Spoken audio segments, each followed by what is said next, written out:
Hello and welcome. This is Joe with QuadSpecs.com, and today we have the Eachine E010. Today we're going to look at what comes with the E010 straight out of the box and go over some of the basic features. So let me start by saying the E010 and its lookalike counterparts are well known for their ability to be customized into a micro FPV indoor racing drone. For the sake of this video, we're going to look at what comes with the E010 straight out of the box. So as you can see, in the box comes with an instruction manual, the battery charger, which is a USB battery charger, a 3.7 volt, 150 milliamp hour, 30C battery, 4 additional propellers, the quadcopter itself, and the transmitter, which transmits at 2.4 gigahertz. In this review, we'll go over the price of the unit, where you can get it from, the typical flight duration with these batteries that come with it, the controller itself and its performance, the speed and performance of the drone itself, and then we'll take a look at the customizations that are available for the E010. The best thing about this drone, and what it's probably most widely known for, is its price. This thing comes in at a cheap $12 to $17, depending on where you get it online and how long you're willing to wait for shipping. We found this particular one on banggood.com. We paid about, I believe it was $16.99 with free shipping. We did order some other parts from that site, but there was also the option to order it from their overseas warehouse. Obviously, we're here in the United States. But if you order it from the overseas warehouse, you could get it for as little as around $12 with free shipping. The flight duration of this thing, straight out of the box, without any extra weight added onto it, we were getting between 5 and 7 minutes. That's with the stock battery. We did have some spare batteries that we purchased, and those had very similar performance. One of the largest complaints with this unit, and it's probably my only complaint, would be the remote. The transmitter itself is extremely small. If you've got large hands, it can be difficult to comfortably navigate the drone around. But for the price, like I said, it's not really that big of an issue. It's something you can easily get past. And when we get to the customization section, we will talk about some of the options there. When looking at the speed of this drone, obviously it's a micro drone, and we're not expecting it to be breaking the sound barrier. But we did notice that the E010 did have some limits to its speed.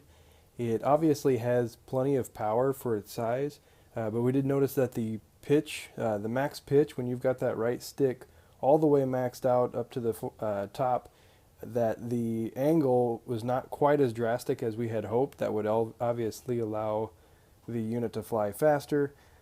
It could just be that the board, they limited the angle of pitch due to the size of the motors, assuming that you wouldn't be able to control it very well going around corners at that speed and that pitch. So it may be a limitation, but it's also something that kind of goes with the size of this drone. You can't really have high expectations for speed when you're dealing with something this small. So now we'll get into the details of customization of these drones.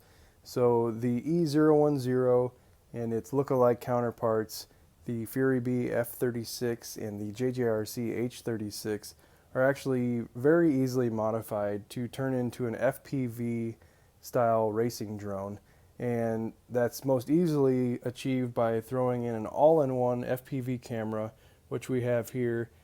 Very lightweight. This is actually an adjustable. This is a 25 milliwatt, 50 milliwatt, and 200 milliwatt adjustable unit. And that also gives you the ability to extend your range, but likely will be indoors and just using the lower setting to save on power.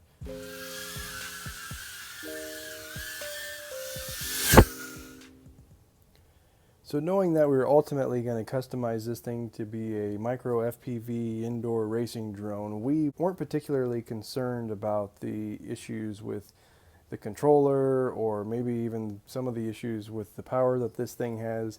The great thing about this is you can get probably 2 to maybe 4 minutes out of each battery flying with the FPV installed, and it may not be the most controllable, but it actually gives you quite a bit of experiences and a great way for beginners to get into the FPV racing field, especially when you consider the fact that building your own racing drone or buying a pre-built one of the larger micro up to the mini quads is going to cost you probably between $100 and $500 for a reasonable unit. So this can get you into the hobby, into the sport for a fairly reasonable price, and we think it's actually a heck of a lot of fun, and it's something you can do inside when it's windy outside and your other drone would not be capable of flying.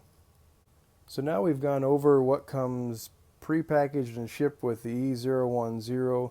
We'll get into some of the details of what we plan to do with this thing, and we'll get a few shots of this thing flying around without the camera installed.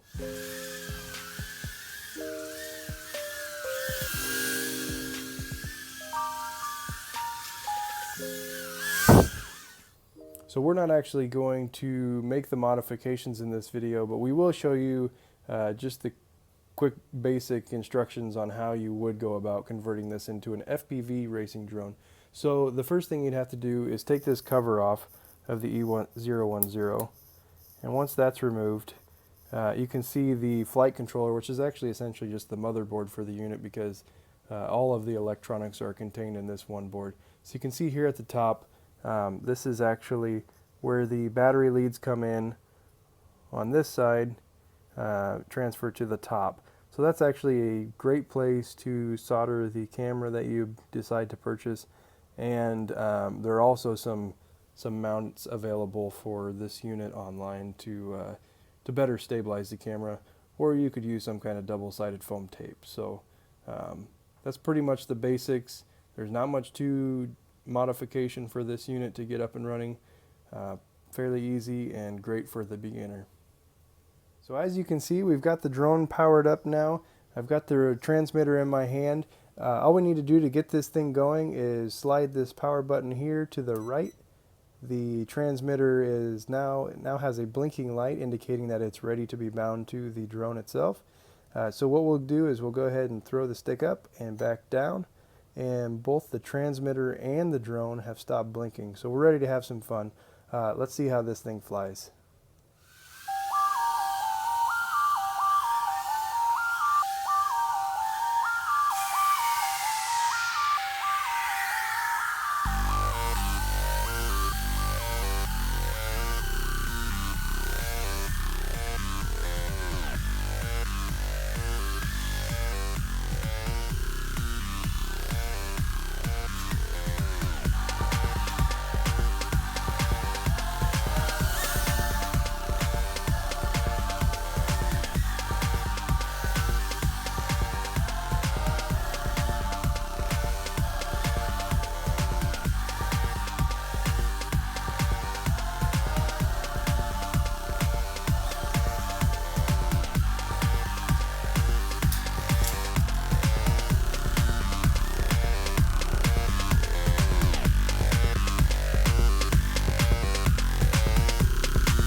Alright, so that's the Eachine E010. So as you could see from the footage, this thing can be a blast to fly even if you don't have an FPV camera hooked up.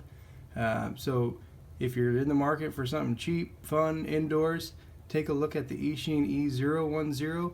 And I forgot to mention in the review, the big thing to note here is this thing is basically indestructible. We hit the wall, we hit the poles, this thing doesn't even get phased by those crashes. If you liked the video, please check back for more or subscribe to our YouTube channel or check us out at quadspecs.com.